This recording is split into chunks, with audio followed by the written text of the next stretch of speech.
Hey guys, I'm here. I just got back from seeing Sonic the Hedgehog 3, and I'm just going to say it right up front. I had an absolute blast with this movie, man. These movies have progressively gotten better with each entry, and that trend in my book continues because this, in my opinion, is easily the best of the three. It's got the humor, it's got the emotional bits, it's got the action, and it's also got my boy Shadow and Sonic going head to head, man. I had a blast with this movie. Is there jokes that don't land? Sure, but it is so overwhelmed and overridden by the great action, the set pieces, and just the emotional through line of this film, because it doesn't pull its punches when it comes to Shadow's tragic backstory. And I really like the way they kind of molded it to fit into the film universe that they've built out. They've made some tweaks, they've made some changes. One of the major changes is that Gerald, Robotnik, is alive in this iteration, giving Jim Carrey two roles to play in this, both as Ivo and Gerald Robotnik. Seeing Jim Carrey play opposite Jim Carrey throughout this film was a lot of fun. You know, a lot of the time that I think in the previous films would have been given to some of the lesser popular human characters has been since diverted to that fact, since he's got two people he's got to flesh out in this movie who also have a story that interconnects with the emotional through line that all of our other characters are dealing with. As kind of this story is really at its core about family, loss, grief, and how we deal with that. What choices do we make in the wake of great tragedy? And I love the exploration of that and how it kind of connects everything together. Now, while Jim Carrey does take a primary chunk of the human screen time in this film, we still, of course, do have James Marsden and Tika Sumpter as kind of the next in line as far as the most involvement in the film, alongside Agent Stone.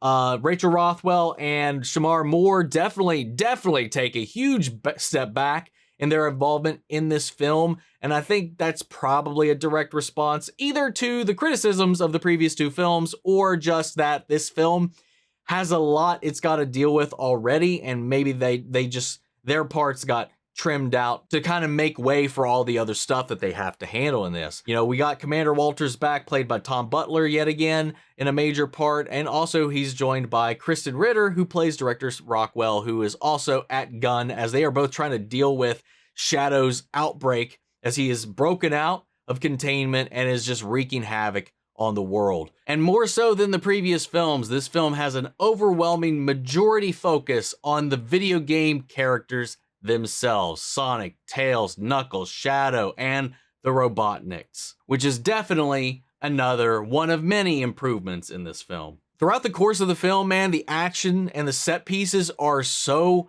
beautifully executed, and I love the action when it really kind of revs up, when Shadow is facing off against the trio, and it just delivers on this over-the-top anime-like action that is just so engaging and enthralling and adrenaline-inducing. It's so much fun to watch, especially when we get to the climax. The climax is epic. The addition of Keanu Reeves to the cast as Shadow is such a great pick. I wasn't sure initially about it because I'm so used to the video game voice and all that kind of stuff in my head that until we finally heard it, I was like, I don't know about this, man. I love Keanu, but I don't know if I could connect the two. But he does a really good job, and he really kind of delves into that pain, this emotionality that Shadow carries, that weight, that baggage, really, really well. Of course, our returning cast: Ben Schwartz as Sonic is great as always, Idris Elba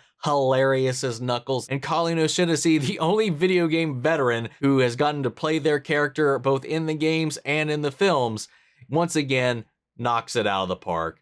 You know, all of this tests our crew, tests their bonds and their strength as a team.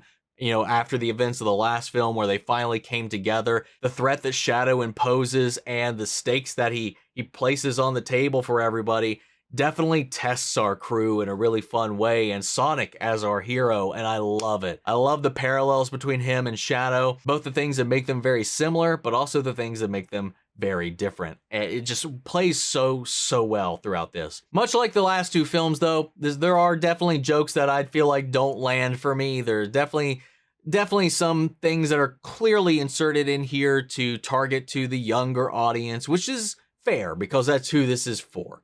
And this is just me talking about it from my standpoint. There are some things that didn't work for me, some things that didn't get a chuckle. There are some sequences that I did feel like either went along a little too long or went a little too big into goofy territory. And that's just such a small, minuscule part of the film because I feel like everything else, for the most part, I'd say like 95% of this film is working on all beats for me. I love seeing all these characters interact. I love seeing Sonic, Knuckles, Tails, Robotnik, and Shadow, and the way they kind of all just kind of interact, the way their stories kind of dip and weave within one another, and just the emotionality that one Shadow's story injects into this just innately by the tragedy of his existence and what he's doing in the present day, how he's trying to wrestle with that, what implications that gives to our heroes, and what they have to even kind of think about and work through themselves. They kind of like breadcrumbs Shadow's history throughout the film, and the way that all kind of ties back into the resolution at the end was honestly beautifully done. There's so many moments throughout this movie that definitely got my eyes watering, especially that third act kind of resolution there, man. Oh my God. While this movie at times can be dumb, silly, immature, and goofy, there's a lot of moments where it gets really emotional, really heavy, and it just balances it all quite nicely. Because I think at the end of the day, a lot of that silliness is definitely needed to kind of balance things out when compared to Shadow's introduction. Just, again, what he brings to the table. As a huge fan of the original game, I love seeing what they did with this story and how they incorporated all of that into this. So I may be a little biased because I'll tell you, the nostalgia was working when Live and Learn played, because it was in the score, but when it actually played the actual song, because they made a motif of it as part of the score itself, but the song itself plays at a couple of different points, and God, it worked. God, just that hearing the song alone got my eyes to mist up quite a little bit, man. There's a lot of moments like that. If you grew up with the games themselves, I think there's a couple of moments in this that just scratch that itch real nicely. Obviously, there's a lot of things that kind of got omitted from the game itself, which I understand why they left certain elements out.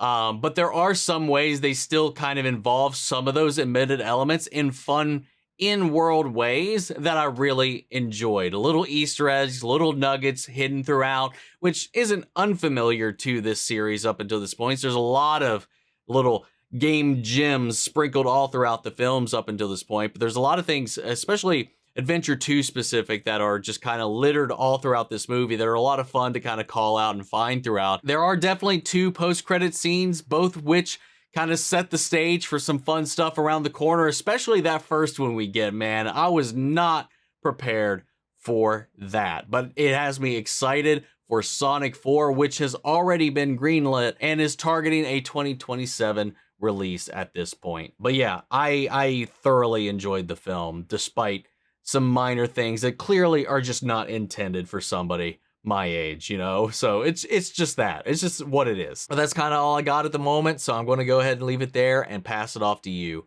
Have you seen Sonic the Hedgehog 3? If you have, what did you think? How do you feel? Sound off the comments. Let me know your thoughts down below. We'll carry the conversation after the video. Hope you enjoyed the reaction. If you did, leave a like, drop a comment, subscribe if you're not already. We got more reactions and reviews coming your way, so make sure to stick around. And before we go, I want to shout out our channel legends: Manny Sherritt, York, Scott, Robert Anguiano, Jeffrey L, Jake Cottrell, Eric Official, Casey Wood, and Russell Crockett. Thank you guys so much for continued support. But that's it for this video, guys, and I'll see you all in the next one. Take care, everybody.